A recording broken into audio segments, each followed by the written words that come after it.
আছে মানে সমস্ত সমস্ত সেন্টারের পুরনো স্টুডেন্ট তো নাকি? স্টুডেন্ট, পুরনো স্টুডেন্ট। আর যারা ফিস নাকি দেয় শুধু তাদের নাকি নাকি শুধু সোনারপুর? ভিক্টোরিয়া, সোনারপুর সব আছে। আর সবই আছে, ঠিক আছে চলো। তা যাই হোক, এই যে পার্টটা গভর্নর সিরিজ, হ্যাঁ, গভর্নর, গভর্নর জেনারেল, ভাইসরয়, পুরোটা তো আমরা যেতে পারবো না, আমরা দেখি শুরুটা করে কতদূর যাওয়া যায়। এখন দেখো, তোমাদের যখন আমি ইয়ার ওয়াইজ লিখিয়েছিলাম তাতে মোরলেস পার্টটা হয়তো চলেও এসছে। হ্যাঁ, জাস্ট ধরো আলাদা করে গভর্নর বা গভর্নর জেনারেল আমরা করাবো এবং তার মধ্যে ওই পার্টগুলো আসবে। হ্যাঁ, সুতরাং অনেকটা বিষয় জানা বলে মনে হবে, জাস্ট একটা রিভাইজ হিসাবে দেখতে পারো যে ব্যাপারটা রিভাইজ হয়ে যাবে। যাই হোক, এই গভর্নর বা গভর্নর জেনারেল যে সিরিজের সূচনাটাতেই আমরা যেটা করতে পারি সেটা হচ্ছে, প্রথমেই যার নাম বলবো সেটা হচ্ছে একজন রজার ড্রেক। এখন রজার ড্রেক কিন্তু কোনো গভর্নর ছিলেন না। হ্যাঁ, কোনো কোনো জায়গাতে সেটাকে গভর্নর হিসাবে দেখানো হয়েছে, কিন্তু অ্যাকচুয়ালি তিনি ছিলেন কোম্পানির একজন অ্যাডমিনিস্ট্রেটর হিসাবে আমরা তাকে দেখব। হ্যাঁ, 56 থেকে 57 এটাই ছিল তার পিরিয়ড। এবং তার সময়ই কিন্তু ওই ব্ল্যাক হোল ট্র্যাজেডির যে ঘটনাটা, হ্যাঁ, যেটাকে আমরা অন্ধকূপ হত্যা বলি, বা ওই সিরাজের যে কাসিম বাজার দখল, কলকাতা আক্রমণ, এই পুরো বিষয়টা কিন্তু রজার ড্রেকের আমলেই হয়, সেটা কিন্তু ক্লাইভের সময় নয়। আমরা দেখবো যে ক্লাইভের পার্টটা একটু পরে আছে। তার রজার ড্রেককে তাহলে আমরা এইভাবেই মনে রাখবো, কোম্পানির অ্যাডমিনিস্ট্রেটর ছিলেন, আর নিদেন পক্ষে আমরা বলতে পারি কলকাতার গভর্নর ছিলেন, কিন্তু কখনোই তাকে আমরা বেঙ্গল গভর্নর বা বাংলার প্রথম গভর্নর হিসেবে এইভাবে দেখবো না। তাহলে এরপরে এই ক্লাইভ, ক্লাইভ হচ্ছে ফার্স্ট পার্টটা হচ্ছে রবার্ট ক্লাইভ, পরের পার্টটা হচ্ছে লর্ড ক্লাইভ। তাহলে প্রথম যে পার্টটা সেটা হচ্ছে এখন রবার্ট ক্লাইভকে দেখবো। এখন রবার্ট ক্লাইভ তার ইন জেনারেল যে ফার্স্ট ফেজ অফ ইন্ডিয়া, তার থার্ড, এটা কিন্তু তার কিন্তু ভারতবর্ষে 3টে ফেজ ছিল। একটা ফেজ 1744, একটা ফেজ 1755, আর একটা ফেজ 1765। এখন ইন জেনারেলি আমরা দেখবো যে 1744-এ তিনি প্রথম ভারতবর্ষে আসেন একজন কোম্পানির এজেন্ট হিসাবে।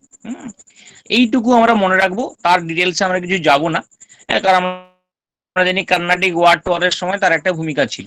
কিন্তু আমরা ইন্ডিয়ানে যাবো তার সেকেন্ড ফেজটাতে। হ্যাঁ, 1750 ভাবে তিনি সেকেন্ড ফেজে আসেন, কিন্তু তখন তিনি একজন মিলিটেন্ট হিসেবে জয়েন করেন। তাহলে প্রথম যে পার্টটা সেটা কিন্তু একজন এজেন্ট ছিলেন, মানে জাস্ট একজন কোম্পানির এজেন্ট, যেমন বিজনেস গত বিষয়ে।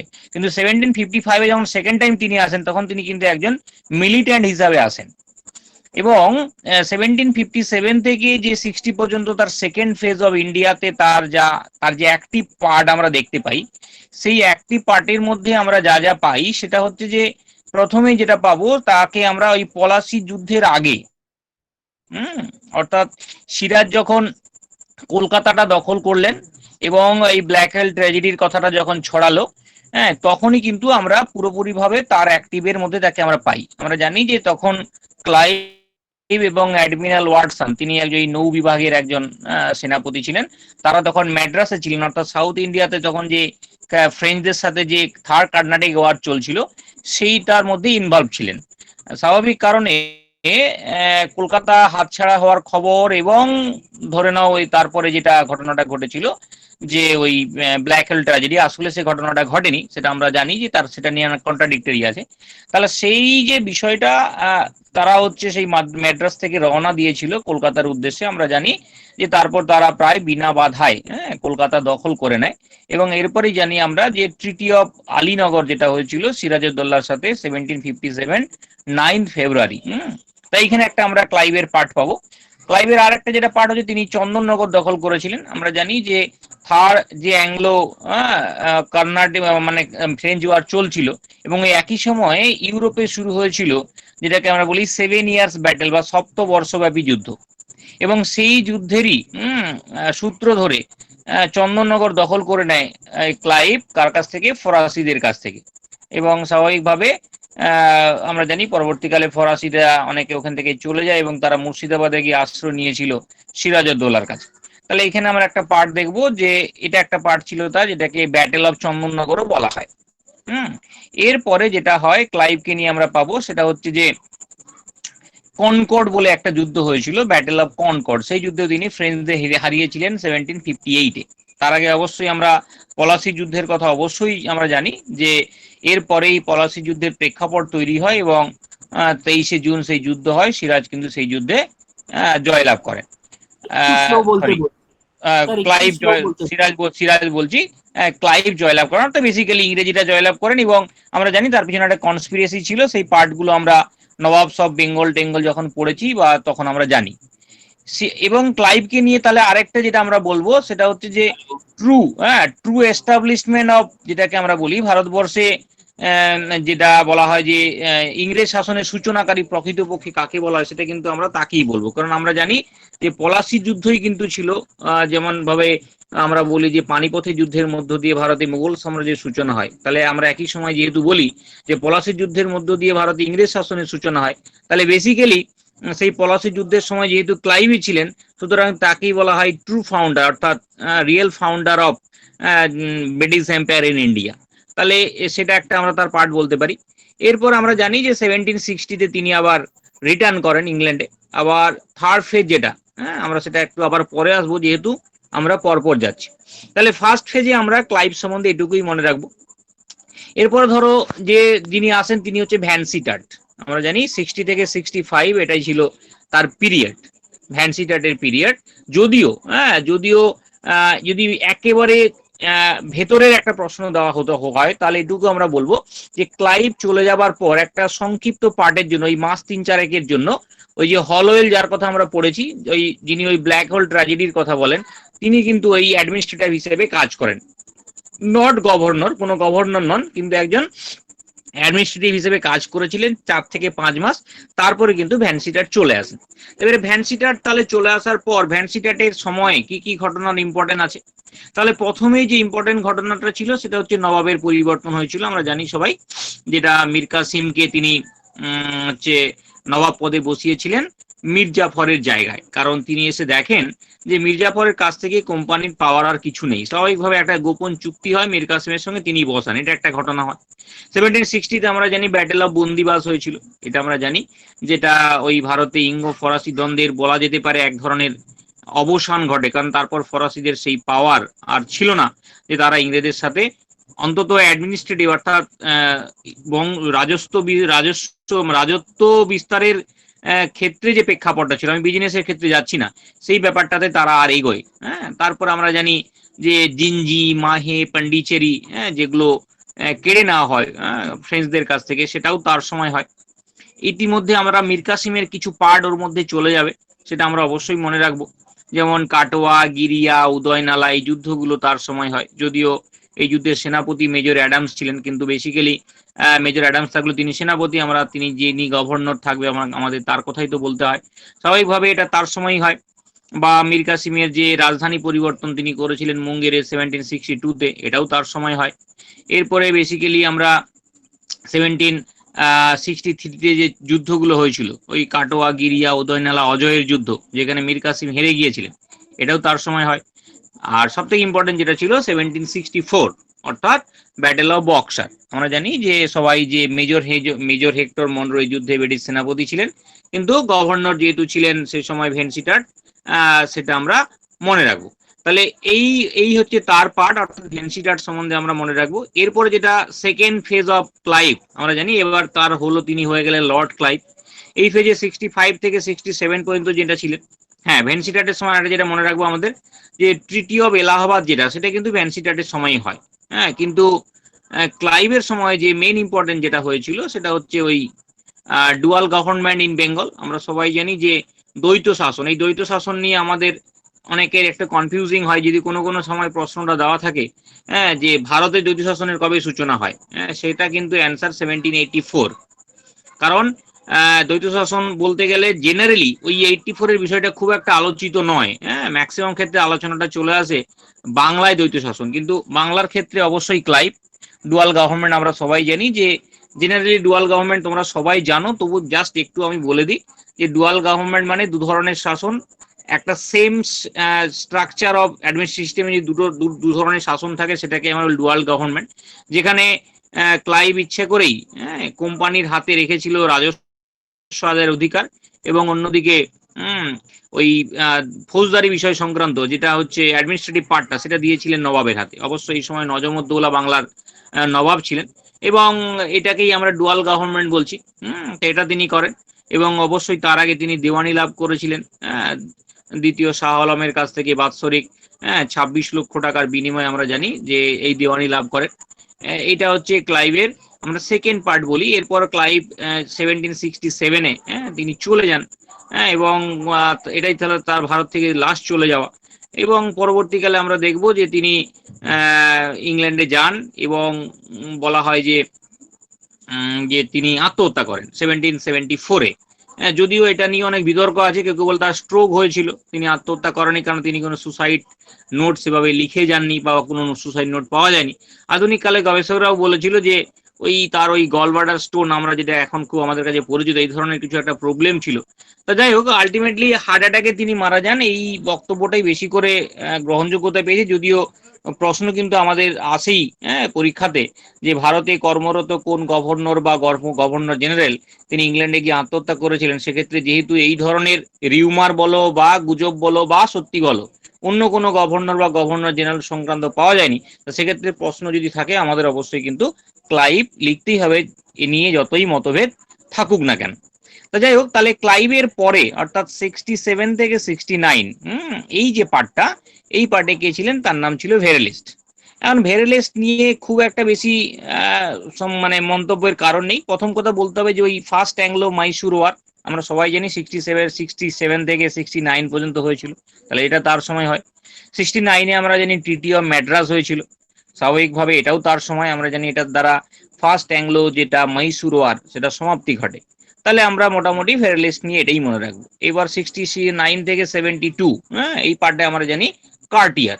কারণ কার্টিয়ারের আমলের একেবারে উল্লেখযোগ্য ঘটনা বলতে গেলে যেটা বলতে হয় সেটা হচ্ছে কি, সেটা হচ্ছে ধরো ওই গ্রেট ফিমাইন ইন বেঙ্গল, যেটাকে বাংলায় ভয়াবহ আমরা যেটাকে দুর্ভিক্ষ বলি, এইটা মোটামুটি কার্টিয়ারের সময় হয় 1770 সালে। এরপর কার্টিয়ারের পর আমরা চলে যাব ডিরেক্টলি ওয়ারেন হেস্টিংস। এখন ওয়ারেন হেস্টিংস সম্বন্ধে একটা লং টার্ম ইতিহাস রয়েছে, একটা দীর্ঘ ইতিহাস ওয়ারেন হেস্টিংস সম্বন্ধে রয়েছে, সুতরাং ওইটা আমাদের একটু বেশি করে জানতে হবে।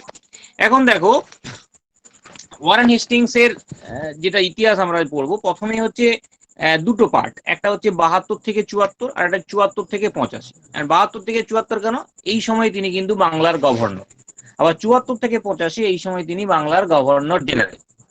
এখন ওয়ারেন হেস্টিংস 72 থেকে যে 74-এ এই পার্টটা, প্রথমে তিনি এই পার্টে তিনি অনেক কিছু করেছেন। 72-এ তিনি প্রথমেই যেটা গভর্নর হয়ে এসে কি করলেন না, তিনি কিন্তু ডুয়াল গভর্নমেন্টটাকে তুলে দিলেন। অর্থাৎ যেটা আমরা অলরেডি একটু আগে আলোচনা করেছিলাম যে 1765-এ অর্থাৎ যেটা ক্লাইভ চালু করেছিলেন ডুয়াল গভর্নমেন্ট, সেটা তিনি তুলে দিলেন। 72 সালে আর কি করেছিলেন তিনি, ইজারাদারি সিস্টেম, যেটাকে আমরা 5 সালা বন্দোবস্ত 5 ইয়ার ল্যান্ড রেভিনিউ সেটেলমেন্ট বলি, এটাকে ইংরেজিতে আরেকটা বলা হয় কুইনিকুয়েনিয়াল। কুইনিকুয়েনিয়াল বলে একটা টার্ম ইউজ করা হয়, এটা কিন্তু সেম, সেটা তিনি চালু করেন। অর্থাৎ বিডিং করা হতো, অর্থাৎ যে ইজারাদার সব থেকে বেশি করে ওই রাজস্ব বা ট্যাক্স দিতে বা ওই ধরনের আদায় করার মতো করে কথা দিতে পারতেন, বা তাকেই হচ্ছে বিডিং এর পরে তাকে দেওয়া হতো, এটাকে আমরা ইজারাদারি সিস্টেম বলি। তিনি বোর্ড অফ রেভিনিউ করে তুলেছিলেন 1772-তে। 1773-তে তিনি কি করেছিলেন না, সেটা হচ্ছে তিনি হচ্ছে ওই যেটাকে দস্তক আমরা বলি, দস্তক আমরা জানি 1717-এ যেটা কে করেছিলেন, ফারুক শিয়ার, সেই দস্তকটাকে তিনি তুলে দেন, এটা তিনি 1773-তে করেন। আচ্ছা, এরপরে আমরা জানি যে 1773-তে রেগুলেটিং অ্যাক্ট হয়। তাহলে রেগুলেটিং অ্যাক্ট কার সময় হয় বলতে গেলে এটাও আমরা তার কথাই বলতে হবে। তাহলে এই রেগুলেটিং অ্যাক্ট আমরা জানি যে এই অ্যাক্টের সাহায্যে কি করা হয়েছিল না, বাংলার গভর্নরকে বাংলার গভর্নর জেনারেল পদে উন্নীত করা হয়েছিল। তাহলে বাংলার যদি শেষ গভর্নর বলি তাহলে আমাদের বলতে হবে ওয়ারেন হেস্টিংস। আবার বাংলার প্রথম গভর্নর জেনারেল কে ছিলেন সেটা হচ্ছে ওয়ারেন হেস্টিংস।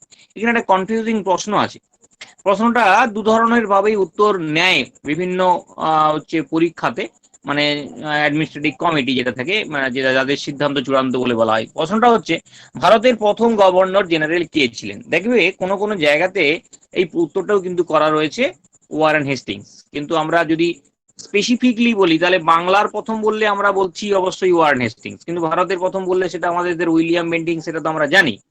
কিন্তু কোনো কোনো ক্ষেত্রে যেহেতু গভর্নর জেনারেল স্ট্যাম্পটা প্রথম তার ঘাড়েই পড়েছিল বা কোম্পানির দ্বারা নিযুক্ত তিনি প্রথম গভর্নর জেনারেল ছিলেন, এই জন্য এই ভারতের প্রথম গভর্নর জেনারেল কে ছিলেন এই ক্ষেত্রেও কিন্তু ওই উত্তরটা কিন্তু অনেক জায়গাতে ওয়ারেন হেস্টিংসকেই হয়।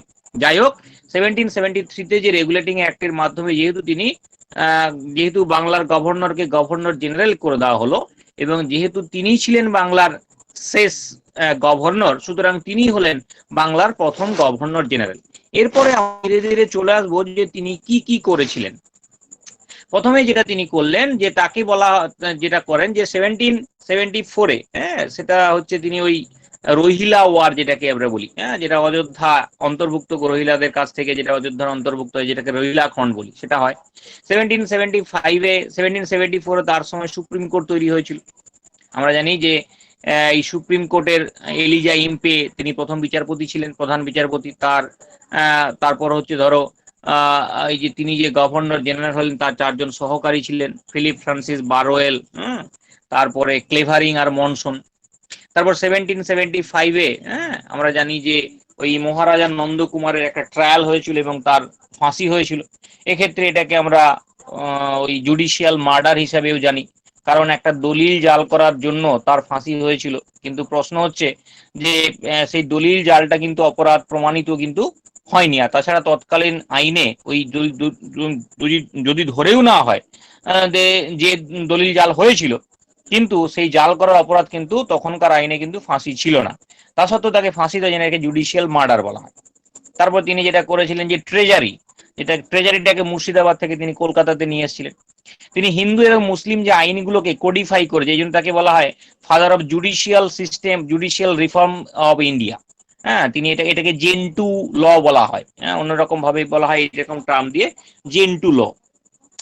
এরপর তিনি আর কি করেছিলেন, তিনি যেটা করেছিলেন সেটা হচ্ছে যে আমরা সবাই জানি যে 1776-এ, হ্যাঁ, তিনি যেটা করেন সেটা হচ্ছে যে ওই তোমার আমিনি কমিশন করেন, হ্যাঁ, রাজস্ব সংক্রান্ত তথ্য আদায় করার জন্য। হ্যাঁ, তিনি ডিস্ট্রিক্ট লেভেলে নিজামতি আদালত, যেটাকে ফৌজদারি, যেটাকে সিভিল আর ক্রিমিনাল কেসগুলো নিয়ে আলাদা, আবার সেটারও একটা আপার ভার্সন সদর নিজামতি আদালত, সদর দেওয়ানি আদালত তৈরি করেছিলেন।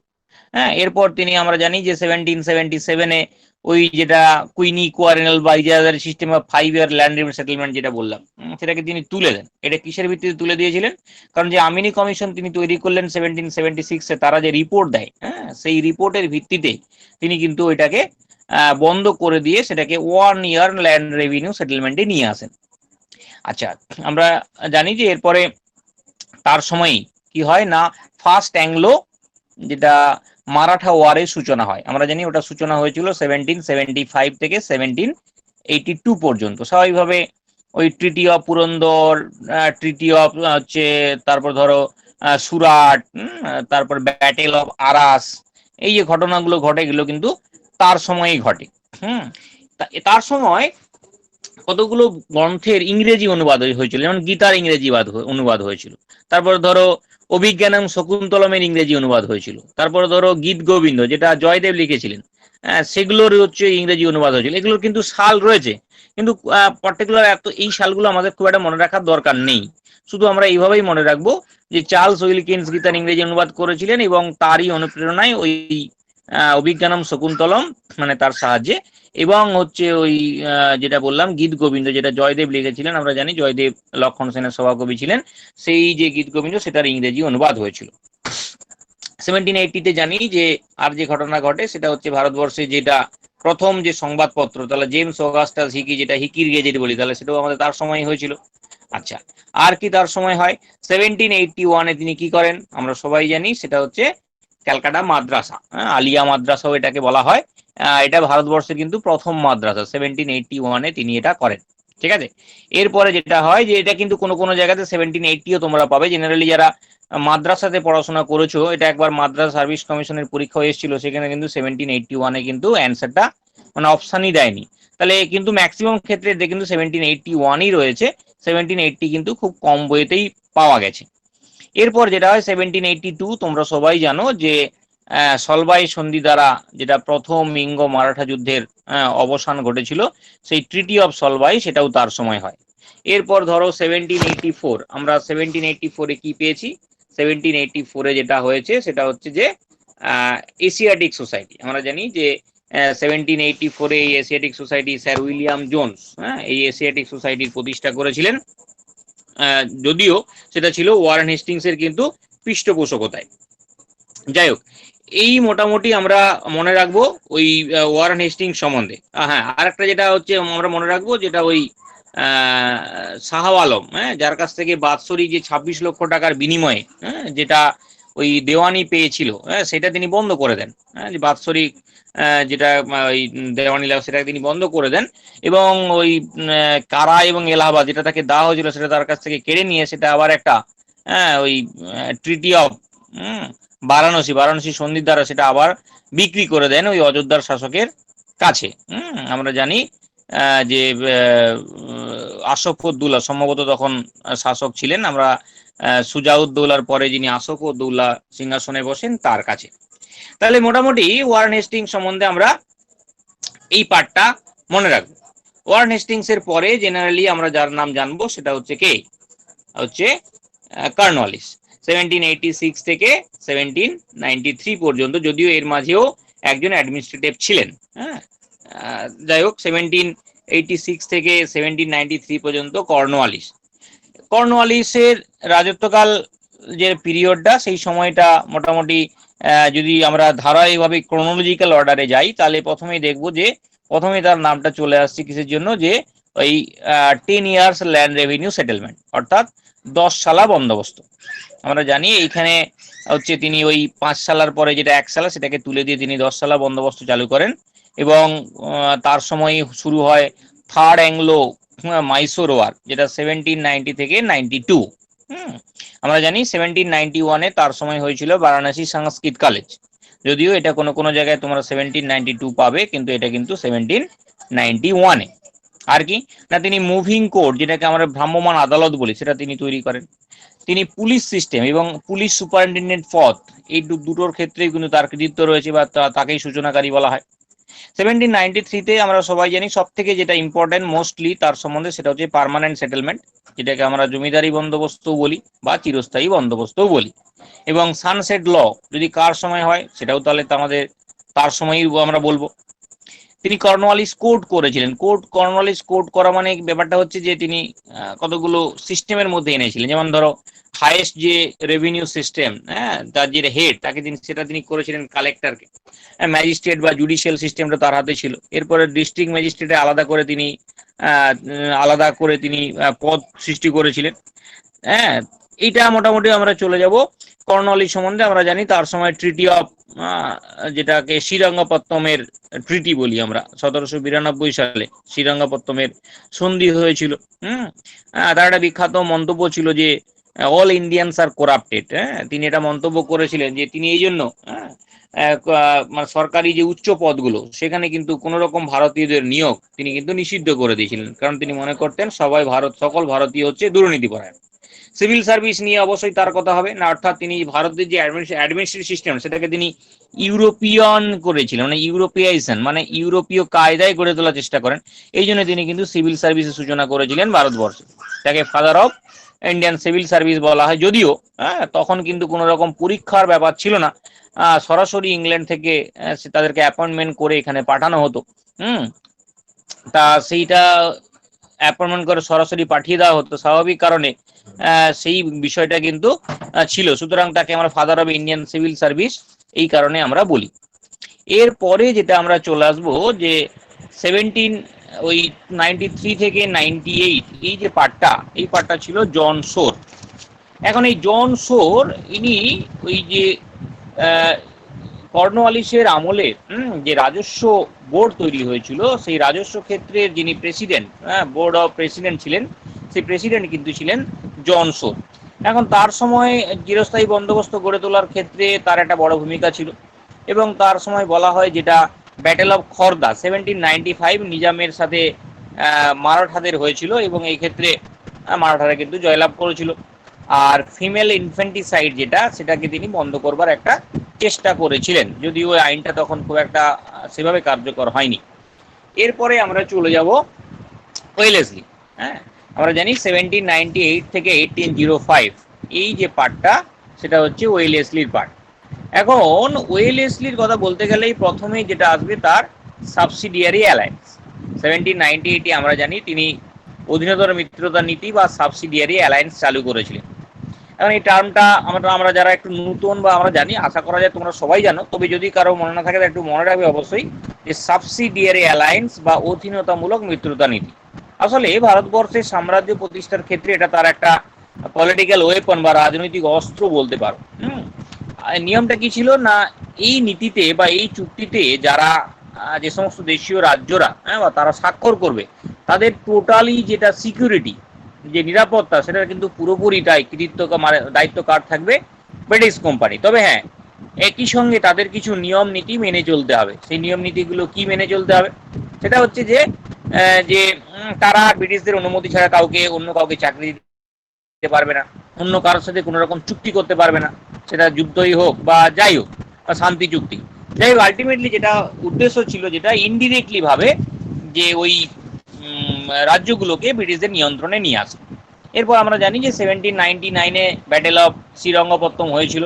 আমরা সবাই জানি যে এই যে চুক্তিটা তিনি করলেন বা এই যে নীতিটা, পলিসিটা, সেটা তিনি মানার জন্য টিপু সুলতানকে তিনি চাপ দিয়েছিলেন। টিপু সেটা মানতে অস্বীকার করেন। তারপরে তার ফলেই আমরা জানি যে ব্যাটেল অফ শ্রীরঙ্গপত্তম হয় এবং সেখানে টিপু সুলতান আলটিমেটলি মারা যায়। অর্থাৎ সদাশিব, মলভের ইত্যাদি যুদ্ধগুলো যেগুলো, সেটা কিন্তু কার সময় বললে হবে, সেটা কিন্তু আমাদের ওয়েলেসলির সময় বলতে হবে। এরপর তিনি সুরাট দখল করেন, তাঞ্জোর দখল করেন ইত্যাদি। এই জন্য বলা হয় যে মাদ্রাজের প্রেসিডেন্সি, সেটা কিন্তু এই তাঞ্জোর বা সুরাট এগুলো দখল করবার পরেই কিন্তু মাদ্রাজ প্রেসিডেন্সিটা গড়ে উঠেছিল। এরপর আমরা জানি যে তার সময় যেটা উল্লেখযোগ্য 1800 সালে, যেটাকে আমরা বলি ফোর্ট উইলিয়াম কলেজ। আমরা জানি যে মূলত ফোর্ট উইলিয়াম কলেজ তৈরির যে উদ্দেশ্য ছিল, সেই উদ্দেশ্যটা হচ্ছে কি না, এই যে যাদেরকে সিভিল সার্ভিসে সরাসরি ডাইরেক্টলি অ্যাপয়েন্ট করে ইংল্যান্ড থেকে ভারতে পাঠিয়ে দেওয়া হচ্ছে, তারা এখানে সমস্যায় পড়ে। কারণ ভারতের যে ট্র্যাডিশন, কালচার, তাদের এখানকার যে আইন, এগুলো তো সব এখানকার আইন অনুযায়ী চলতো। স্বাভাবিক কারণে তাদের ক্ষেত্রে সেটা সমস্যা হতো, ভাষার সমস্যা ছিল। সুতরাং তারা যাতে সেই ক্ষেত্রে কোনো রকম সমস্যার মধ্যে না পড়ে, সেই দিকে মাথায় রেখেই এই ফোর্ট উইলিয়াম কলেজ কিন্তু গড়ে তোলা হয় 1800 সালে। আমরা জানি এটাও যে পরবর্তীকালে এটা নিয়ে বিতর্ক তৈরি হয়। অর্থাৎ প্রশ্ন ওঠে যে তাদেরকে তো প্রশিক্ষণ ইংল্যান্ডে দিয়েই পাঠানো যেতে পারে। সুতরাং পরবর্তীকালে কলেজটাকে ট্রান্সফার করে দেওয়া হয় এবং সেটা ইংল্যান্ডের হেইলবেরি বলে একটা জায়গাতে চলে যায় এবং পরবর্তীকালে এটার নাম হয় হেইলবেরি কলেজ। এরপর 1802 আমরা জানি তার সম্বন্ধে খুব মোস্ট ইম্পর্টেন্ট, সেটা হচ্ছে কি না, ট্রিটি অফ বেসিন। আমরা জানি দ্বিতীয় বাজিরাওয়ের সাথে যিনি ছিলেন মারাঠাদের শেষ পেশোয়া, তার সাথেই হয়। এবং এতে কি হয়, এতে হচ্ছে অধীনতা মিত্রতা নীতি গ্রহণ করেছিলেন দ্বিতীয় বাজিরাও। এরপর ধীরে ধীরে 1803 থেকে 5, যেটা সেকেন্ড অ্যাংলো মারাঠা ওয়ার, সেটাও তার সময় হয়। এবং এক্ষেত্রে আমরা জানি যে সিন্ধিয়া, ভোঁসলে, যারা কিন্তু ইতিপূর্বে এই অধীনতা মিত্রতা নীতি মানতে অস্বীকার করেছিল, তারা সেটা মানতে বাধ্য হয়। কিছু যুদ্ধ হয়, আমরা সেই যুদ্ধগুলো নিশ্চয়ই নাম মনে রেখেছি, দিল্লি, অসোই, লাসোয়ারি, বিভিন্ন যুদ্ধগুলো হয়েছিল। এবং আলটিমেটলি তারা দুটো সন্ধি করে, এই সন্ধিগুলো সুরজ, অর্জুনগাঁও এবং দেওগাঁয়ের সন্ধি। তাহলে আলটিমেটলি সেখানে কি হয় না, এই ওয়েলেসলির কাছে তারা বস্ত্র স্বীকার করে। পরবর্তীকালে আমরা জানি যে হোলকারও তিনিও মানতে বাধ্য হয়েছিলেন এবং তিনি দিগের যুদ্ধে পরাজিত হয়েছেন। তাহলে আমরা ওয়েলেসলি সম্বন্ধে এগুলো মনে রাখবো এবং এর পাশাপাশি তাকে মনে রাখবো তিনি নিজেকে বেঙ্গল টাইগার বলতেন। তাহলে ওয়েলেসলিকে বেঙ্গল টাইগার হিসেবে আমরাও মনে রাখবো। এরপরে যার কথা পড়বো সেটা হচ্ছে জর্জ বার্লো। খুব সংক্ষিপ্ত, তার সম্বন্ধে খুব একটা বেশি কিছু নেই। সেটা হচ্ছে প্রথমে যেটা বলবো যে ওই যেটা সেকেন্ড অ্যাংলো মারাঠা ওয়ার যেটা হচ্ছিল, যে 1803 থেকে 5, সেটার একটা সমাপ্তি ঘটে এবং একটা সন্ধি হয় হোলকারের সাথে। এই সন্ধিটা কিছু রাজপুর ঘাটের সন্ধি। এই সন্ধির দ্বারা কিন্তু দ্বিতীয় ইঙ্গ মারাঠা যুদ্ধের কিন্তু সমাপ্তি ঘটে। তাহলে এটা একটা পার্ট। আর একটা কি হয়েছিল না, যেটা আমরা বলবো, যেটা হচ্ছে যে ভেলোরের সিপাহী বিদ্রোহ। 1806 সালে ভেলোরের সিপাহী বিদ্রোহ অনুষ্ঠিত হয়েছিল, সেটাও কিন্তু তার সঙ্গে। আচ্ছা, এরপরেই আমরা চলে যাব যে লর্ড মিন্টু। লর্ড মিন্টু 1 অবশ্যই 1807 থেকে 1813, এটা ছিল লর্ড মিন্টোর পার্ট। লর্ড মিন্টোর সময়ের উল্লেখযোগ্য ঘটনা বলতে গেলে যেটা প্রথমে যেটা চলে আসবে, যে ট্রিটি অফ অমৃতসর। অর্থাৎ আমরা জানি 1809 সালে এই ট্রিটি অফ অমৃতসর বা অমৃতসরের সন্ধি হয়েছিল। এক্ষেত্রে সন্ধিটা হয়েছিল রঞ্জিত সিং এর সাথে, কিন্তু যেহেতু রঞ্জিত সিং এর যে প্রতিনিধি হিসেবে চার্লস মেটকাব এসেছিলেন, সেটাও আমাদের মনে রাখতে হবে। একই সঙ্গে এটাও আমরা মনে রাখবো যে 1800 যেটা কি বলবো মিন্টোর সময় আর যেটা ঘটনা ঘটে 1813 সালে, হ্যাঁ, সেটা হচ্ছে যে চার্টার অ্যাক্ট। আমরা জানি যেটা ভারতবর্ষের দ্বিতীয় চার্টার আইন ছিল, second charter act of India. সেই চার্টার অ্যাক্ট সম্বন্ধে অনেক কিছু তথ্য রয়েছে, হ্যাঁ, সেই তথ্য গুলো আমরা অলরেডি জানি, তবু আমরা জাস্ট একটু হালকা করে উল্লেখ করব। সেই প্রথমে যেটা আমাদের বলতে হয় সেটা হচ্ছে যে ভারতবর্ষে ওপেন ট্রেড পলিসি, যেটাকে অবাধ বাণিজ্য নীতি চালু হয়। তারপর ধরো যে 1 লক্ষ টাকা, হ্যাঁ, ব্যয়ের যে নির্দেশ দেওয়া হয়েছিল, সেটাও এই সময় হয়। এবং পাশাপাশি ইউরোপিয়ান তোমার ওই কি বলে ভারতবর্ষে ওই খ্রিস্টান মিশনারিদের ভারতবর্ষে খ্রিস্টান ধর্ম প্রচারের জন্য তাদেরকে অনুমতি দেওয়া হয়েছিল ইত্যাদি। এগুলো তোমরা এই লগুলোর মধ্যে নিশ্চয়ই তোমরা জানো। এরপরে যে চলে আসবো আমরা যে লর্ড হেস্টিংস, যাকে আমরা লর্ড ময়রা বলেও জানি। এক্ষেত্রে আমাদের অনেকের ক্ষেত্রে ওয়ারেন হেস্টিংসের সাথে একটা সমস্যা তৈরি হয়, কিন্তু মনে রাখবে যে দুজন ব্যক্তি কিন্তু আলাদা, অর্থাৎ ওয়ারেন হেস্টিংস আলাদা এবং লর্ড হেস্টিংস কিন্তু আলাদা, অর্থাৎ লর্ড হেস্টিংসকে আমরা লর্ড ময়রা বলেই জানবো। 1813 থেকে 1823 এটাই ছিল লর্ড হেস্টিংস বা লর্ড ময়রার সময়কাল। তার সময় কি কি হয়েছিল? তার সময় প্রথম বলতে গেলে যে ধরো সগৌলি সন্ধি, যেটা অ্যাংলো নেপালিজ ওয়ার, হ্যাঁ, সগৌলির সন্ধি, এটাকে ফার্স্ট গোর্খা ওয়ারও বলা যেতে পারে। তাহলে সেইখানে তারা নেপালে হেরে যায় এবং সেখানে কিন্তু কি বলবো সেখানে তৈরি হয়েছিল ওই সগৌলি সন্ধি হয়।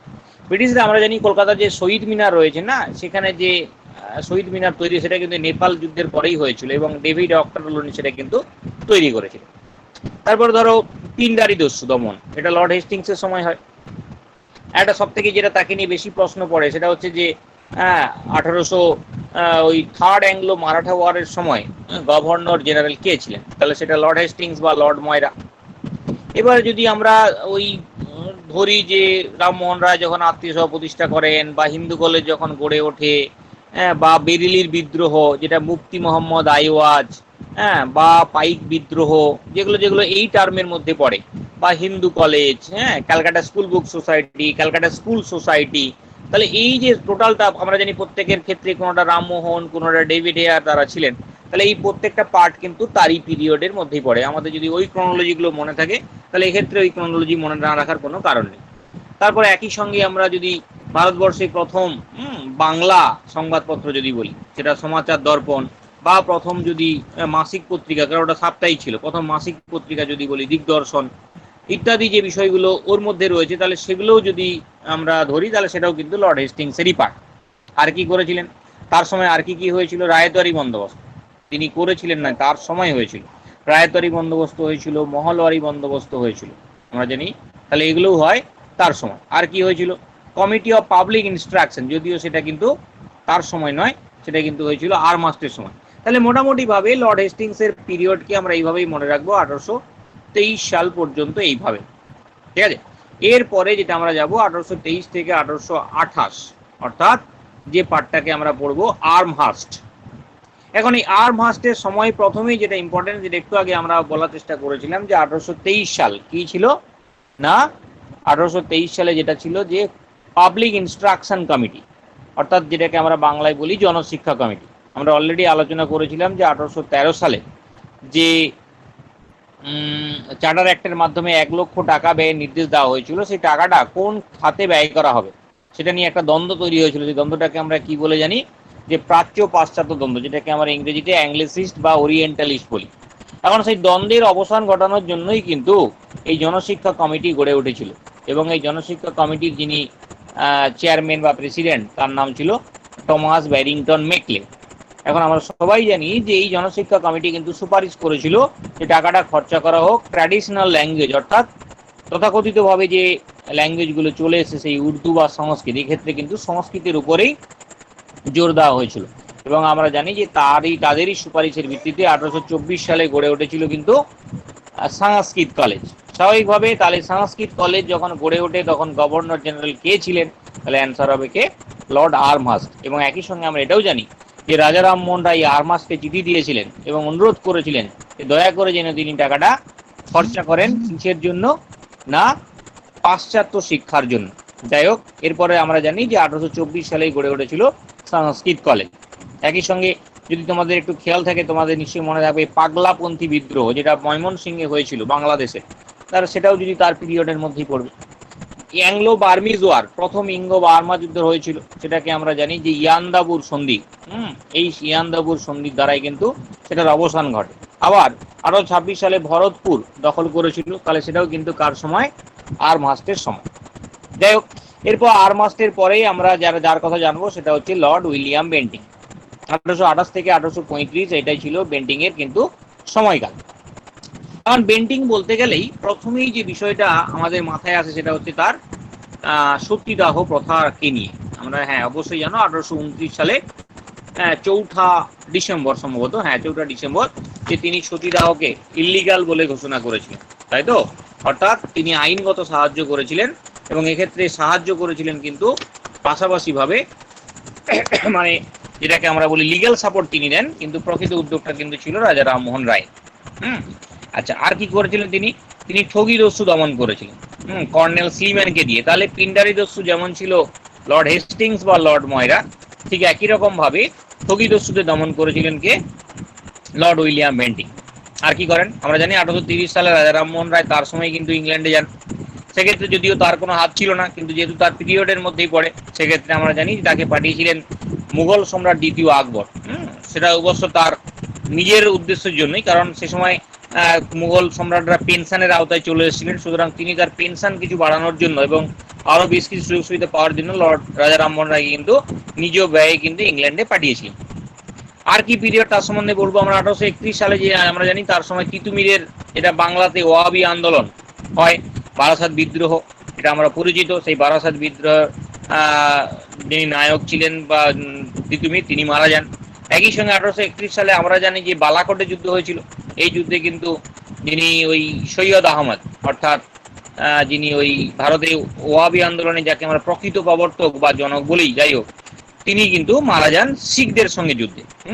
শের সিং বলে শিখদের একজন সঙ্গে যুদ্ধে তিনি মারা যান 1831 সালে। তার সময় আর কি হয়েছিল না, রঞ্জিত সিং এর সাথে একটা চুক্তি হয়েছে, যেটাকে আমরা দ্বিশক্তি চুক্তি বলি। এক্ষেত্রে চুক্তিটার কারণ কি ছিল? রঞ্জিত সিং আমরা জানি যে তার কোনো সামুদ্রিক কোনো বন্দর ছিল না, অর্থাৎ বাণিজ্য করার জন্য। সেই বন্দর তৈরির জন্য তিনি সিন্ধু প্রদেশ দখল করতে চেয়েছিলেন। এক্ষেত্রেও কিন্তু জায়গাটির অর্থনৈতিক এবং রাজনৈতিক গুরুত্ব বিবেচনা করে এটা কিন্তু তাকে বাধা দেওয়ার জন্য প্রথমে আলেকজান্ডার বার্নেসকে কিন্তু পাঠিয়েছিলেন উইলিয়াম বেন্টিং। পরবর্তীকালে বিষয়টার গুরুত্ব তিনি নিজে উপলব্ধি করেন এবং তিনি নিজেই আসেন এবং রঞ্জিত সিং এর সঙ্গে কিন্তু দ্বিশক্তি চুক্তি কিন্তু স্বাক্ষর করেন। তো এটা একটা পার্ট আমরা মনে রাখবো। 1831 সালে প্রথম আইনগত কোনো সদস্য তিনি নিয়োগ করেছিলেন। আচ্ছা, তিনি ছিলেন বাংলার শেষ গভর্নর, এটা আমরা মনে রাখবো। তাহলে যেহেতু তিনি বাংলার শেষ গভর্নর, ফলে তিনি হয়ে যাবেন ভারতবর্ষের প্রথম বাংলার শেষ গভর্নর জেনারেল তিনি, নট গভর্নর। তাহলে তিনি হয়ে যাবেন ভারতবর্ষের প্রথম গভর্নর জেনারেল। এক্ষেত্রে আমরা মনে রাখবো 1833 সালে চার্টার অ্যাক্ট, সেটাকে এই চার্টার অ্যাক্টের কিছু গুরুত্ব রয়েছে, সেটা তো অলরেডি তোমরা জানো সবাই। আমি একটু ধরে দিই। আমরা জানি যে কোম্পানি যে একচেটিয়া বাণিজ্যের অবসান, সেটা 1813 সালে ভারত থেকে কেড়ে নেওয়া হয়েছিল, কিন্তু তাদের চীনে কিন্তু সেটা কিন্তু কন্টিনিউ ছিল। তাহলে 33 সালে সেটাকে কেড়ে নেওয়া হয়েছিল। আর একটা তো বললাম তিনি গভর্নর জেনারেল হলেন বাংলা থেকে ভারতের, সেটা একটা ছিল। প্রথম কোনো আইনগত সদস্য নেওয়া করা হয়েছিল, একটা আইন কমিশন, যেটাকে আমরা বলি ল কমিশন তৈরি করা হয়েছিল, এবং তারা প্রথম চেষ্টা করেছিল যে ওই হিন্দু আর মুসলিম এতদিনকার যে প্রচলিত যে আইন অনুযায়ী যে বিচার চলে এসেছিল, সেটার পরিবর্তে ইন্ডিয়ান পেনাল কোড তৈরি করতে, আইপিসি। সেটা তাহলে father of Indian penal code বলে তার সময় হবে, যদিও এটা কিন্তু ইনেক্টেড হয়েছিল অনেক পরে, সেটা ক্যানিং এর সময়, কারণ এটা তৈরি করতে অনেক সময় লেগেছিল। কিন্তু প্রথম ল কমিশন কিন্তু তিনি তৈরি করেছিলেন, এটা কিন্তু আমরা বলতে পারি। আর কি হয়েছিল এই অ্যাক্টের মাধ্যমে? ভারতের দাস প্রথা বন্ধ করবার বলা হয়, ঘোষণা করা হয় যদি বন্ধ করা হবে, যদিও তখন ওটা হয়নি, ওটা 1843-তে হয়েছিল। আর আমরা বেন্টিং সম্বন্ধে কি মনে রাখতে পারি না, ওই একটু সিভিল সার্ভিস নিয়ে আমরা একটু মনে রাখবো যে সিভিল সার্ভিসের কি হয়েছিল না, ওই 33-এ যে চার্টার একটা হয়, সেখানে একটা জিনিস বলা হয়েছিল যে এবার থেকে উদ্যোগ নেওয়া হবে যাতে সিভিল সার্ভিসে পরীক্ষা নেওয়া হয়। আমরা জানি যে কর্নওয়ালিস 93-তে এটা চালু করলেও তখন কিন্তু কোনো পরীক্ষার সিস্টেম ছিল না, আমরা আগেই বলেছি, যে সরাসরি অ্যাপয়েন্ট করে কিন্তু পাঠিয়ে দেওয়া হতো ইংল্যান্ড থেকে। অবভিয়াসলি এবার বলা হলো যে এটা একটা পরীক্ষা নেওয়ার ব্যবস্থা করা হবে, তবে কিন্তু কোনো পার্টিকুলার টাইম পিরিয়ড বলা হয়নি, জাস্ট বলা হলো কি না সরকারিভাবে উদ্যোগ নেওয়া হচ্ছে। আমরা জানি আলটিমেটলি সেটা পরের যে চার্টার অ্যাক্ট ছিল, যেটা last charter act of India 1853, সেখানে কিন্তু এটাকে ডিক্লেয়ার করা হয়েছিল। আচ্ছা, এবারে যেটা আসবো যে ওই ওয়েস্টার্ন এডুকেশন নিয়ে তার একটা ভূমিকা রয়েছে। ওয়েস্টার্ন এডুকেশন যেটা কি না 1835-এ আমরা জানি যে একটা ঘোষণা করা হয়, যেটা অ্যাকচুয়ালি যেটা মেকলের মিনিটের মধ্য দিয়ে হয়েছিল। মেকলে তার একজন আইন সচিব ছিলেন এবং এই মেকলে তার মিনিটে 2রা ফেব্রুয়ারি 1835-এ একটা বক্তব্য রাখেন। হ্যাঁ, সেই বক্তব্যে যে তিনি এই প্রাচ্য শিক্ষা সম্বন্ধে তার কিছু বক্তব্য পেশ করেন, যেখানে তিনি ঘৃণ্যভাব পোষণ করেন এবং পাশ্চাত্য শিক্ষার পক্ষে তার কিন্তু মতামত রাখেন। এবং আমরা জানি যে সেই মেকলের বক্তব্যটাকেই ফাইনালাইজ করা হয় এবং সেটাই একটা আইনগত রূপ পায়।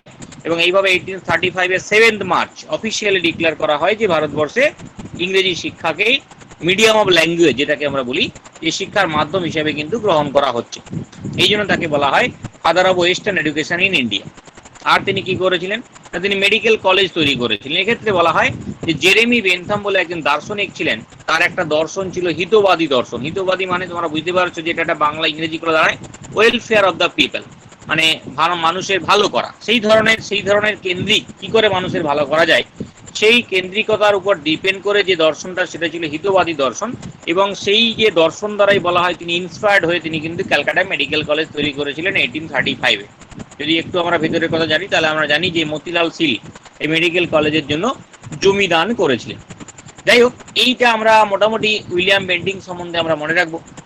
এরপরে আমরা শর্ট পিরিয়ডের জন্য, অর্থাৎ 1 বছরের জন্য যে চার্লস মেটাকাপের কথা বলেছিলাম, তিনি কিন্তু গভর্নর জেনারেল হয়েছিলেন। তার আমলে উল্লেখযোগ্য ঘটনা সেভাবে কিছু নেই, শুধু আমরা বলবো তাকে কি, আমরা সবাই জানি তাকে লিবারেটর অফ ইন্ডিয়ান প্রেস বলা হয়। অর্থাৎ প্রেস সংক্রান্ত যে ধরনের বিধিনিষেধগুলো চাপানো হয়েছিল আগে, সেই প্রেস সংক্রান্ত যে বিধিনিষেধগুলো সেটা কিন্তু তিনি উইথড্র করে নেন। অর্থাৎ তাকে ওই জন্য বলা হয় লিবারেটর অফ ইন্ডিয়ান প্রেস। এরপর যে পিরিয়ডটা আমরা আসবো সেটা হচ্ছে 1836 থেকে 1842। এই পিরিয়ডটাকে যে লর্ড অকল্যান্ড, তার সম্বন্ধে প্রথমেই একটা ইম্পর্টেন্ট আমরা ইনফরমেশন মনে রাখবো।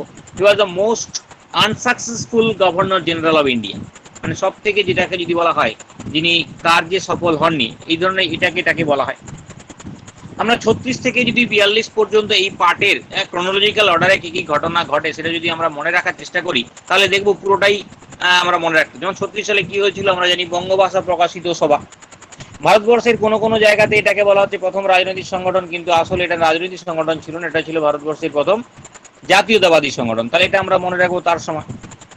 ল্যান্ডলর্ড সোসাইটি, যেটা কোনো কোনো জায়গায় 37 আছে, কোনো কোনো জায়গায় 38 আছে, ম্যাক্সিমাম জায়গাতে 38 আছে, তাহলে প্রথম রাজনৈতিক সংগঠন ল্যান্ডলর্ড সোসাইটি তার সময়।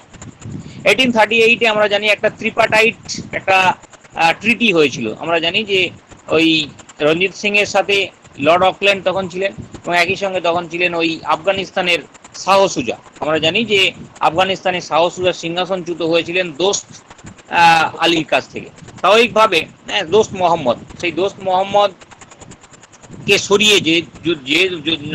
সরিয়ে যাতে আবার ওই শাহ সুজাকে সিংহাসনে বসানো যায়, কারণ ওইখান দিয়ে তখন রাশিয়াদের একটা প্রভাব বাড়ছিল, যেটা কিন্তু ভারতবর্ষে ইংরেজদের ক্ষেত্রে একটা মাথা ব্যথার কারণ হয়ে দাঁড়াচ্ছিল।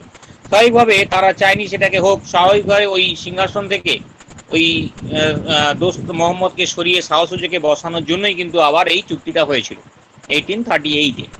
আচ্ছা, এটা একটা পার্ট। এবারে যদি আমরা জানি যে ফার্স্ট যেটা অ্যাংলো আফগান ওয়ার, সেটা কিন্তু 38-এই শুরু, এরপরেই শুরুটা হয়েছিল। স্বাভাবিকভাবে তাহলে প্রথম ইঙ্গো যদি আফগান যুদ্ধের সূচনা কার সময় হয় তাহলে সেটাও কার সময় হবে, তাহলে লর্ড অকল্যান্ডের সময়। এরপর 1839-এ যদি আমরা চলে যাই, আমরা জানি রঞ্জিত সিং এর মৃত্যু হয়েছিল যুদ্ধ চলাকালীনই। 39-এ আর কি হয়েছিল না, ব্রিটিশ ইন্ডিয়ান সোসাইটি, আমরা সবাই জানি, যেটা ওই উইলিয়াম অ্যাডাম বলে একজন রামমোহনের যিনি অনুরাগী ছিলেন, অর্থাৎ রামমোহন যখন ইংল্যান্ডে যান তখন তিনি তার অনুরাগী হন এবং তিনি এটা করেছিলেন ব্রিটিশ ইন্ডিয়ান সোসাইটি, অর্থাৎ এটা লন্ডনে করেছিলেন। উদ্দেশ্যটা কি ছিল, ওই ভারতে ব্রিটিশ শাসনে ভারতীয়দের উপর কিভাবে অত্যাচার করা হচ্ছে এই বিষয়ে একটা মানুষের কাছে তুলে ধরা, অর্থাৎ ইংল্যান্ডবাসীর কাছে তুলে ধরা। তাহলে 1839-এ এই ঘটনাটা ঘটে, এটা আমাদের মনে রাখতে হবে।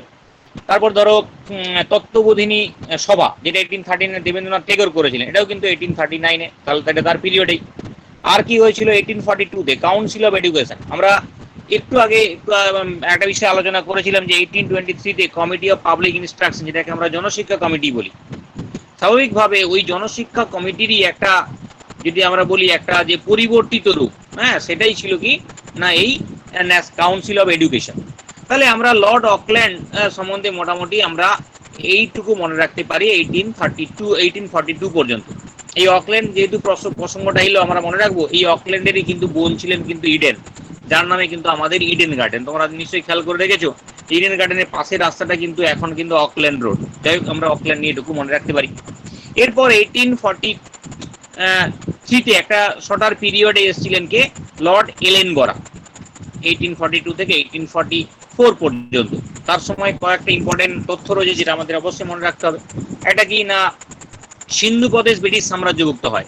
আমরা জানি যে 1818-এ যখন থার্ড অ্যাংলো মারাঠা ওয়ার হয়ে যখন মারাঠার ব্রিটিশ সাম্রাজ্যভুক্ত হয়ে গেল, তারপরে কিন্তু দুটো জায়গা বলা ছিল যে ব্রিটিশ সাম্রাজ্যের বাইরে ছিল, একটা পাঞ্জাব, একটা সিন্ধু। আমরা জানি পাঞ্জাবটা একটু পরে আসবো, তার আগে সিন্ধু প্রদেশ ব্রিটিশ সাম্রাজ্যভুক্ত হয় 1843-তে। আচ্ছা, ভারতবর্ষে দাস প্রথা নিষিদ্ধ। আমরা আগেই বলেছিলাম যে 1833 দাস প্রথা নিষিদ্ধ করার কথা কিন্তু বলা হয়েছিল, কিন্তু সেখানে কিন্তু আলটিমেটলি তখন সেটা হয়নি। এই অ্যাক্ট অফ 5, এই অ্যাক্ট নিয়ে তিনটে রয়েছে। আমরা জানি অ্যাক্ট অফ 17, যেটার দ্বারা কি হয়েছিল, সতীদাহ নিষিদ্ধ হয়েছিল। অ্যাক্ট অফ 14, যেটার দ্বারা উইডো রিম্যারেজ অ্যাক্ট হয়েছিল। আর এটা হচ্ছে অ্যাক্ট অফ 5, যেটার দ্বারা কি হয়েছিল তা বললাম, দাস প্রথা নিষিদ্ধ ঘোষণা করা হয় 1843-তে। তাহলে আমরা কোনো কোনো জায়গাতে তোমরা অবশ্যই পাবে যে দাস প্রথা কার সময় নিষিদ্ধ হয়েছিল, সেটা অকল্যান্ডও পাবে, কিন্তু এটা জেনারেলি এলেনবরাই করবে। আর সিন্ধু প্রদেশ ব্রিটিশ সাম্রাজ্যভুক্ত হয়, সেটাও কিন্তু এলেনবরা। 1840-তে একটা সংগঠন হয়েছিল, আমরা জানি বেঙ্গল ব্রিটিশ ইন্ডিয়ান সোসাইটি। আমরা আগেরটা পড়েছিলাম ব্রিটিশ ইন্ডিয়ান সোসাইটি 1839-এ, এটা হচ্ছে বেঙ্গল ব্রিটিশ ইন্ডিয়ান সোসাইটি। এটাকে করেছিলেন জর্জ টমসন বলে একজন। এটা কিন্তু বাংলাতে হয়েছিল, অর্থাৎ কলকাতাতে হয়েছিল। ঠিক আছে, এরপর আমরা চলে যাব লর্ড হার্ডিঞ্জ। হার্ডিঞ্জের যেটা পার্টটা ছিল 44 থেকে 48। হার্ডিঞ্জের পার্টটাও যদি আমরা ওই ক্রোনোলজিক্যাল অর্ডারে ভাবি, তাহলে তার পিরিয়ডে কি কি ঘটনা ঘটেছিল আমরা পেয়ে যাব। 44-এ যেটা তিনি ঘোষণা করেছিলেন যে সরকারি চাকুরিতে পেতে গেলে ইংরেজি জানাটাকে প্রেফারেবল দেওয়া হবে। আবার বলছি না কিন্তু বাধ্যতামূলক করা হয়, প্রেফারেবল দেওয়া হবে। এটার উদ্দেশ্য কি ছিল আমরা অলরেডি একটু আগেই বলেছিলাম যে 1835-এ কিন্তু অফিসিয়ালি ভাবে সরকারিভাবে ইংলিশটাকে মিডিয়াম অফ ল্যাঙ্গুয়েজ হিসেবে ডিক্লেয়ার করা হয়। যেখানে পার্সিটাকে পুরোপুরি আগেই বাতিল করে দিয়েছিলেন উইলিয়াম বেন্টিং। এখন প্রশ্ন হচ্ছে যে এর পরেও কিন্তু ভারতীয়দের মধ্যে খুব একটা কিন্তু উদ্যোগ দেখা যায়নি, যে কিভাবে তাদের মধ্যে ইংরেজি শিক্ষার খুব একটা আগ্রহ তৈরি হচ্ছিল না শুধু। এবং এই ক্ষেত্রে যেটা সমস্যা হয় যে তাদের এই উদ্যোগটা বা তাদের এই উৎসাহটাকে বাড়ানোর জন্যই কিন্তু এই ঘোষণাটা করা হয়, যে যাতে তারা ইংরেজিটা শিখে চাকরি পাওয়ার লোভে যাতে ইংরেজিটাকে শেখে। সরকারের এখানে দুটো পলিসি ছিল, তারা ইংরেজি শিখলে তাদের কি লাভ, দুটো কারণ। এক হচ্ছে কম পয়সায় তারা এখানে কিন্তু কেরানি বা যেটাকে আমরা বলি সেই কাজের লোক পাবে। কারণ ইংল্যান্ড থেকে কর্মচারী নিয়ে এসে মাইনে দেওয়াটা অনেক সমস্যা ছিল, বেশি লাগতো। তাহলে এটা এক ধরনের কারণ হবে। আর 2 নম্বর কারণ যেটা ওদের যেটা মাথায় ছিল, সেটা হচ্ছে যে একটা সেকশন তৈরি হবে যেটা তাদের সাপোর্টার হিসেবে কাজ করবে। যাই হোক, মূলত উদ্দেশ্য এটা ছিল। যাই হোক, এটা আর কি তার সময় আর কি ঘটনা ঘটে, তার সময় ক্রনোলজিক্যাল অর্ডারে করতে গেলে যে ফার্স্ট অ্যাংলো যেটাকে সিক ওয়ার, আমরা জানি 1845 থেকে শুরু হয়, 46-এ শেষ হয়। এই পিরিয়ডে কতগুলো যুদ্ধ হয়েছিল সেগুলো আমি তোমাদের ক্লাসে বলেছি, মুদকি, ফিরোজ শাহ, আলিওয়াল, সেব্রা। তাহলে এই যুদ্ধগুলো কার সময়, তার সময়। 1846-এ হয় ট্রিটি অফ লাহোর, যেটার দ্বারা প্রথম ইঙ্গো শিখ যুদ্ধের সমাপ্তি ঘটে, তাহলে এটা সেটাও তার সময়। রুরকিতে ভারতবর্ষে প্রথম ইঞ্জিনিয়ারিং কলেজ গড়ে ওঠে, এটা কিন্তু রাজস্থানে ছিল, তাহলে সেটাও তার সময়। ঠিক আছে, তাহলে আমরা এই লর্ড হার্ডিঞ্জ এবং যেটাকে বলা হয় ফিমেল ইনফ্যান্টিসাইড, যেটা আইনটা ভালোভাবে কার্যকর হয়, সেটা কিন্তু তার সময়। এর আগে একাধিকবার চেষ্টা করা হয়েছে, তার সময় আইনটা কার্যকর হয়। এরপরে আমরা যার পিরিয়ড যাব সেটা হচ্ছে লর্ড ডালহৌসি পিরিয়ড। 1848 থেকে 1856 এটা ছিল ডালহৌসি পিরিয়ড। এখন ডালহৌসি অনেক কিছু করেন, যেটা ইনিশিয়ালি বা ফার্স্টেই বলতে গেলে 1846-এ তিনি ডক্ট্রিন অফ ল্যাপস করেন। এই ডক্ট্রিন অফ ল্যাপস যেটা আমরা একটু মনে রাখবো যে 1825-এ কিন্তু প্রথম এই যে দত্তক নেওয়ার বিষয়টা, সেটা কিন্তু পারমিশন দেওয়া হয়েছিল। তাহলে 1825-এ তখন কে ছিলেন, তাহলে লর্ড আরমার্স ছিলেন, তাই তো? হ্যাঁ, পরবর্তীকালে 1831-এ এটাকে একটু চেঞ্জ করে বলা হয়েছিল যে এটা পরিস্থিতি অনুযায়ী এটাকে চেঞ্জ করা হবে, মানে পরিস্থিতি অনুযায়ী সেটাকে ভাবনা চিন্তা করা হবে। তাহলে 1848-এ গিয়ে ওই জন্য পরিস্থিতি অনুযায়ী চেঞ্জ করে পুরোপুরি বলে দেওয়া হলো এবার থেকে আর দত্তক নেওয়া যাবে না। তবে হ্যাঁ, এটা কিন্তু ক্যাটাগরিক্যালি ভাগ ছিল। যেগুলো স্বাধীন দেশীয় রাজ্য তাতে কিন্তু কোনো সমস্যা ছিল না। তাহলে যেগুলো ব্রিটিশ আশ্রিত রাজ্য আর ব্রিটিশদের সরাসরি নিয়ন্ত্রণে রাজ্য সিস্টেমটা ছিল সেখানে। বুঝে একটু একটু এটা মাথায় খেয়াল রাখবে। তাহলে বুঝতে পারছেন তিনি ডক্ট্রিনাল ল্যাবস চালু করলেন এবং একে একে মহারাষ্ট্রের সাতারা, উদয়পুর, সম্বলপুর, জায়টপুর, নাগপুর, ঝাঁসি, হ্যাঁ, পরবর্তীকালে অযোধ্যা ইত্যাদি এই সমস্তগুলোই কিন্তু তিনি ধীরে ধীরে এই নীতির দ্বারা ব্রিটিশ সাম্রাজ্যভুক্ত করেন। এক্ষেত্রে কিন্তু সালগুলো একটু মনে রাখার চেষ্টা করবে যে কোনটা কার পর। এরপর তিনি যেটা করেন সেটা হচ্ছে যে আমরা জানি যে পাঞ্জাবকে ব্রিটিশ সাম্রাজ্যভুক্ত করেন। তার সময় সেকেন্ড অ্যাংলো শিখ ওয়ার হয়, সেকেন্ড অ্যাংলো শিখ ওয়ার হয়েছিল এবং তাকে আধুনিক পাঞ্জাবের জনকও বলা হয়। কতগুলো যুদ্ধ ছিল। ব্যাটেল অফ রূপনগর তার সময় হয়, শিখরা হারে। ব্যাটেল অফ চিলিয়ানওয়ালারা শিখরা জেতে। ব্যাটেল অফ গুজরাট শিখরা জেতে, চিলিয়ানওয়ালারা শিখরা জেতে এবং গুজরাটের যুদ্ধে শিখরা কিন্তু পরাজিত হয়। ঠিক আছে, এরপর যদি ক্রোনোলজিক্যাল অর্ডারে ওইখানে আমরা আবার ঢুকি তাহলে আমরা আরো কিছু বিষয়গুলো পাবো যেগুলো আমাদের ওই তার সময় হয়েছিল বলে আমাদের ধরে নিতে হবে। ওই বিষয়গুলো যাওয়ার আগে পার্টিকুলারলি তিনি কি কি করেন সেটার মধ্যে ধরতে গেলে আমরা তিনি পিডব্লিউডি করেন, যেটাকে আমরা পাবলিক ওয়ার্ক ডিপার্টমেন্ট বলি। টেলিগ্রাফ, তাকে ফাদার অফ ইন্ডিয়ান টেলিগ্রাফিং সিস্টেম বলা হয়। ইলেকট্রনিক্স টেলিগ্রাফ যেটাকে বলি সেটাকে তাকেই বলা হয়। 1837 সালে প্রথম পোস্ট অফিস চালু হলেও সেখানে কিন্তু পোস্টাল স্ট্যাম্প চালু হয় না, সেটা কিন্তু পোস্টাল স্ট্যাম্প তিনি চালু করেন। তারপর আর তিনি কি করেছিলেন, রেলওয়ে সিস্টেম 1853 রেলওয়ে সিস্টেম তিনি চালু করেছিলেন। আর ডালহৌসি কি করেন এবং তার সময় আর কি কি হয়, ব্রিটিশ ইন্ডিয়ান অ্যাসোসিয়েশন 1851 তার সময় হয়েছিল। তারপর ধরো Bombay association, Madras native association 1852 তার সময় হয়েছিল। তারপর ধরো উডস ডেসপাচ যেটা 1854 সেটাও তার সময় হয়। ঠিক আছে, ডালহৌসি সম্বন্ধে আর কি হয়েছিল আমরা জানি যে একটু আগেই বলেছিলাম যে 1833 যেটা সিভিল সার্ভিসে পরীক্ষা নেওয়ার কথা বলা হয়েছিল সেটা কিন্তু 53 চার্টার একটা ঘোষণা করা হলো যে সর্বভারতীয় পরীক্ষা প্রতিযোগিতামূলক পরীক্ষার মাধ্যমে এটাকে নেওয়া হবে। তাহলে ভারতে সিভিল সার্ভিস কার সময় চালু হয়, ভারতীয়করণ করা হয়, তাহলে সেটার অ্যান্সার কিন্তু করলে আমাদের কিন্তু ডালহৌসির কথাই বলতে হবে। বুঝতে পারলে? তাহলে এইগুলো আমরা ডালহৌসিকে দিয়ে মনে রাখবো এবং একটা লিস্ট আমরা মনে রাখবো যে 1856 তিনি কিন্তু ওই কুশাসনের অজুহাত যেটাকে আমরা বলি ম্যাল অ্যাডমিনিস্ট্রেশন, হ্যাঁ, সেটার দ্বারা তিনি কি করেছিলেন না, তিনি মিস গভর্নমেন্ট যেটাকে আমরা বলি অন্যভাবে মিস গভর্নমেন্ট, সেটার জন্য তিনি অযোধ্যাকে কিন্তু ব্রিটিশ সাম্রাজ্যভুক্ত করেছিলেন। কিন্তু এখানে মজার বিষয় হচ্ছে অযোধ্যা কিন্তু উল্টো দিক থেকে কিন্তু তাদের অধীনেই ছিল, অর্থাৎ অধীনতা মিত্রতা নীতির আওতার মধ্যেই ছিল। তা সত্ত্বেও অযোধ্যাকে কিন্তু গ্রাস করা হয়।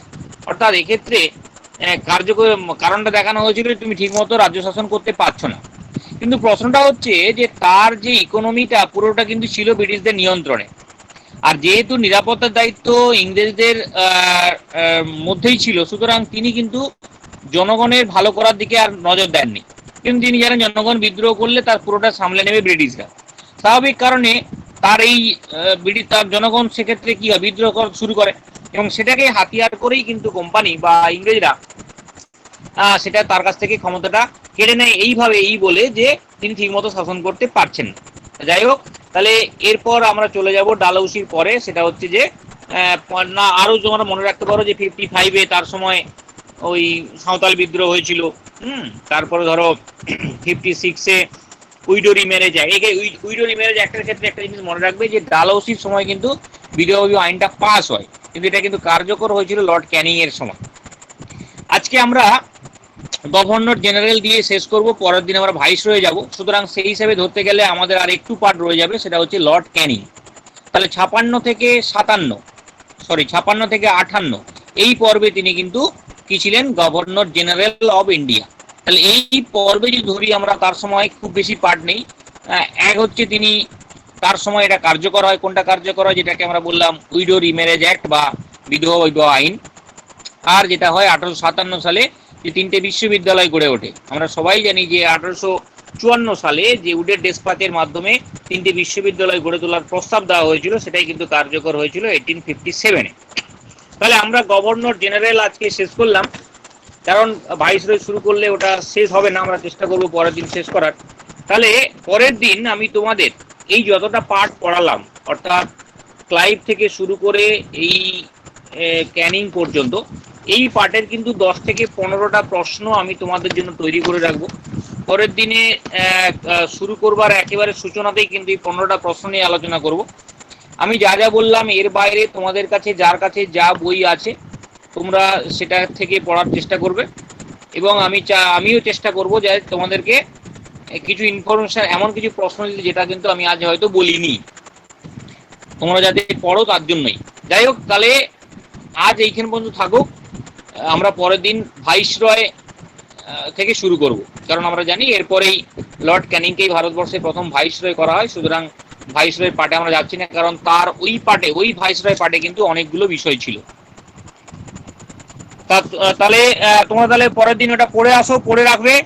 পরের দিন যখন আমরা ক্লাস করবো, শুরু করব, সূচনাতেই কিন্তু আমরা এই পার্টের উপরে আলোচনা যেটা করা হলো সেই পার্টের উপর 10 থেকে 15টা প্রশ্ন আমি কিন্তু তোমাদের জিজ্ঞেস করব। ঠিক আছে স্যার। ওকে। ওকে।